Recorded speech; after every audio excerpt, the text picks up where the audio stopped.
The invitation arrived like a gilded slap in the face. My sister, the golden child, was getting married in a ceremony that likely cost more than I'd earn in a decade. A bitter memory clawed its way to the surface. Her perfectly manicured hand waving me away at her engagement party, her voice dripping with disdain. Kick this beggar out. Beggar. The word had festered. A poisonous seed taking root in the barren soil of my self-worth. They saw a shadow, a forgotten sibling scraping by. They didn't see the fire that ignited within me that day. The burning promise I made to myself. Sleepless nights blurred into focused days.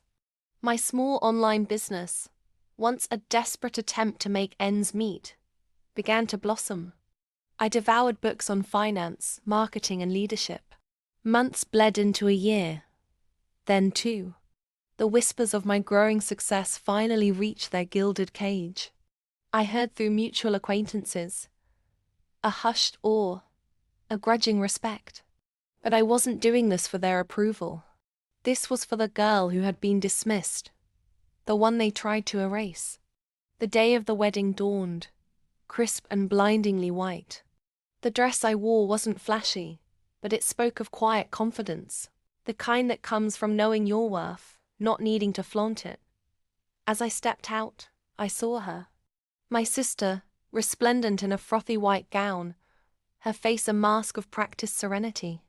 Until she saw me, her eyes widened, a flicker of something unreadable: shock, recognition, fear. The practiced smile faltered. The air around us seemed to thicken as I walked towards the reception, the subtle click of my heels echoing on the manicured path. I moved through the crowd like a phantom. A ghost from their past returned in a new, formidable form. I spoke with the groom's influential father, our conversation punctuated by his genuine interest in my ventures. Then our paths finally converged. She stood frozen. "Remember me?" My voice was calm, devoid of the bitterness that still sometimes gnawed at me. Her carefully painted lips trembled. What are you doing here?" "Attending a wedding," I replied, my smile cool and distant. "My sister's wedding, as it happens." A flicker of her old arrogance returned. "You weren't invited." "No," I agreed softly. "I wasn't.